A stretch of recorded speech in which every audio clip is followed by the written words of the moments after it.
2025년 12월 7일 위험 점검 시작하도록 하겠습니다.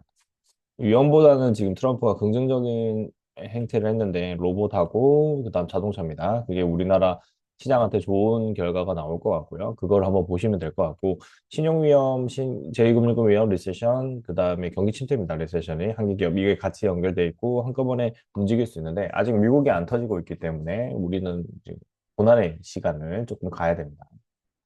그리고 미국은 금리 인하하고 일본은 금리 인상하는 분위기가 나오는데 일본의 금리 인상이 엔캐리 트레이드를 청산하기 때문에 시장에는 좀 부정적인 결과가 내년도 상반기에 좀 나올 수 있습니다. 그걸 좀 보시고 1, 2년 안에 좀 부정적입니다. 얘가 예를 들어서 1.5까지 올리면 상당히 큽니다.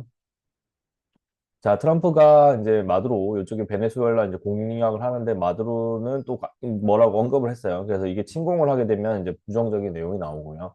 아니면 봉쇄만 해도 이게 좀 나쁘진 않아요. 봉쇄로 끝나는 게 제일 좋다라고 보시면 됩니다. 트럼프 로봇 산업 진업이 긍정적이고 그다음에 많은 기업들이 특히 일본 기업이 9군데에서 관세 소송을 한 게 일본한테는 부정적이다. 그렇게 보면 될 것 같고요. 세계 경제의 불확실성이라고 하지만은 이거는 좀 위험한 내용으로 움직일 수 있고 요동칠 수 있는 구석이 있습니다. 그러니까 예를 들어서 대법원이 판결을 했어요. 근데 위헌이라고 해서 날아갔는데 얘가 또 틈새로 또 관세를 때려버리면 시장의 급등락이 충분히 나올 수 있다. 이렇게 보시면 될 것 같습니다.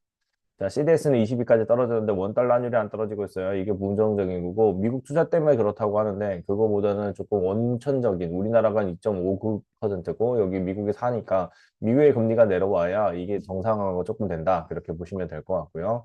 그다음에 오라클의 신용위험 경고가 있고 AI 데이터 센터 신용위험을 외부 그냥 펀드 투자 쪽이니까 이제 제가 봤을 때는 데이터 센터 버블이 나올 수 있다. 그렇게 보시면 될 것 같아요. 이게 한번 시장이 한번 휙 튀졌다가 다시 내려가는 그런 상황이 될 수 있고요. 한계 기업 퇴출하고 해소 시장이 개선 필요하다고 하는데 한계 기업은 한계 기업입니다. 이게 파산이 되면은 자산이 별로 없다. 그렇게 보시면 될 것 같고 누군가는 부실 채권을 떠안아야 되는데 그게 금융권이 될 가능성이 있고 그게 그 금융권의 대부분이 2차 금융권. 그러니까 제2금융권이 될 가능성이 있다. 새마을금고라든지 저축은행이 될 수 있으니까 이거를 계속 주시해야 되고요. 한 개 기업은 5곳 중 한 곳이 위험한 상황이다. 이렇게 보면 됩니다. 기본적으로 대출 시장도 냉기고, 그 다음에 경기 침체가 있고 추위까지 연결되기 때문에 이런 이야기들가 계속 나오는 거고요. K자형 상승이니까 잘 사는 사람 더 잘 사고, 못 사는 사람 못 살고, 중산층이 사라지는 그런 효과가 나오기 때문에 부정적이다. 실제로 이 커브가 아시죠? 이 커브가 뭐냐면 성장을 하는데 이게 노동에 따른 대가가 올라가지 않아요. 왜냐면 여기는 사람이 많고 여기는 소수가 독점하고 있기 때문에 그거는 자본주의에서 피할 수가 없기 때문에 신규로 이렇게 성장하는 사람을 계속 키워야 되고 그게 뭘 만들어내냐면 또 고인플레이션, 초인플레이션을 만들어냅니다. 이거를 잘 적절하게 만들어내는 시스템이 필요하다라고 보시면 되고요. 그 다음에 소상공인 전통시장의 경기 침체 우려가 있다는 게 계속 나오고 있는 부정적인 내용이고요. FOMC에서 부의장 같은 경우에는 엔캐리 충격 준비해서 그다음에 금리 인하 쪽으로 이게 나올 거 있고 엔캐리 트레이드는 뭐냐면 일본은 금리 인상이라고 스위치를 누르고 있어요. 얘가 이제 흐청거리면서 일본 경제 전체가 힘들어지면서 일본 국가 전체가 힘들어질 수 있고 근데 그거를 미국이 꽉 잡고 있기 때문에 이게 완전 쪼그라드는 방향으로 갈 수가 있다. 그거에 따른 이제 자산에 대해서 우리가 어떻게 대응하느냐가 중요한 시점으로 넘어가는 거고요.